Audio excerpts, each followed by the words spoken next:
Hello and welcome to Cupcake Addiction's leftover candy melts tip tutorial.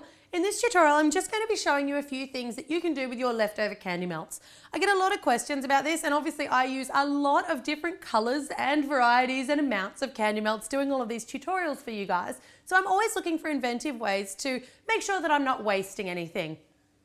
So what we've got here today, I've got some Ziploc bags. I've got a grater. Now I'm using quite a fine grater. You can see there, it is a cheese grater. It's not quite a zester, but it's quite a fine cheese grater, almost like a Parmesan grater. I've got some candy melts that I'll be demonstrating with, and these ones have just been dried in their container and then popped out, and I just store them all in a Ziploc bag. I've got a little bit of greaseproof paper. I've got some green candy melts. I just finished making the Mike Wazowski cake pop, so that's leftovers from him. A little bit of orange from one of my other tutorials, some little storage containers. I've got a glass and a couple of spoons. And today I'm going to be showing you how to do something with a bit of frozen vodka. Now vodka, when you store it in the freezer, it doesn't actually freeze, but it does come down to a frozen temperature. So if you are under the age of 21 or 18, depending on where you live, you will need to make sure that you get your parents' permission to help with this technique, but there's a couple of different techniques that you can use in this tutorial anyway.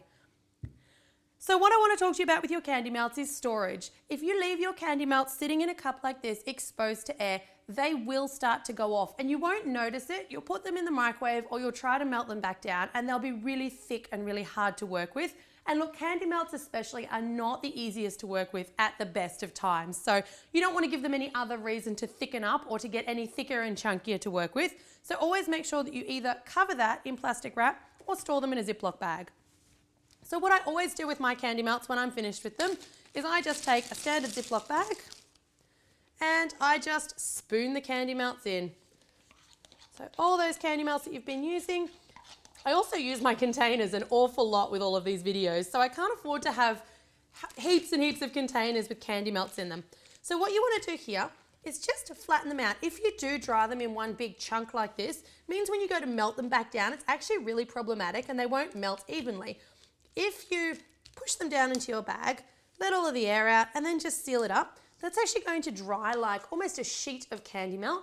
And once it's completely dry, you can just crack it into little pieces, pop it back into a container when you're ready to melt it, and they're going to be quite nice, thin, almost like shards of candy melt. They're going to melt down really, really nice and quickly. All right, so the next thing I'm going to show you is how to use the vodka. So with your vodka, I've got my glass there and I've gone with a clear glass so that you guys can see what I'm doing. But you just want to fill that with the vodka. Do make sure that that's as cold as it can possibly be. And we're going to use just some orange candy melts for this demonstration. So just spoon your candy melts into that Ziploc bag. And we'll also need a pair of scissors. Squish that one all the way down to the end. Snip off the end of just a little tip there so that you've fashioned a little bit of a piping bag. And up over the glass, so we'll put that in the middle. Up over the glass, what you want to do is you want to let those candy melts drip down, but as I do it, I'm sort of going to squeeze them almost like I'm piping, and I'm going to move my hand around in a circular motion like this. And that should give us some really nice little coils. So squeezing. And you can see there, as it hits that vodka, it pretty well sets straight away. So what you can do then is just give it a couple of seconds. Take a toothpick or a cocktail stick. Now do be very gentle with it because it will be quite delicate. And you can just lift it out.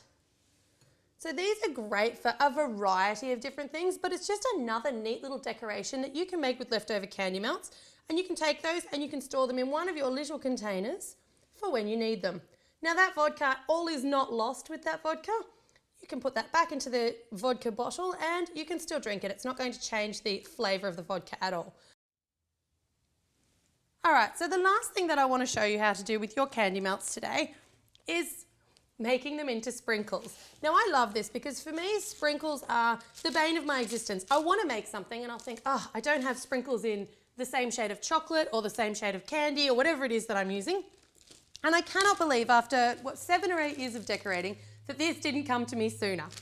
I just did this on one of my tutorials just a couple of days ago, and that one hasn't been loaded yet. But take your chunk of candy melt and your grater and just grate it. So you're grating that. I'm going to use green. I use a lot of green. I use green coconut for grass. I use green sprinkles for different grass effects. We use green frosting and we use so much grass, but you can see there as I'm grating it. Have a look at that. There you've got yourself some gorgeous green sprinkles and they're just made out of chocolate. So they're going to taste exactly the same. If you don't like coconut, if you don't want all the sugar that comes with sprinkles, do that on a little bit of greaseproof paper. Tip it into one of your little storage containers. Pop the lid on and that's good to store for a couple of months. So there's just some really neat things that you can do with your candy melts. A few little hints and tips there and hopefully it will lead to less candy melt wastage in your life. As always, thanks very much for watching.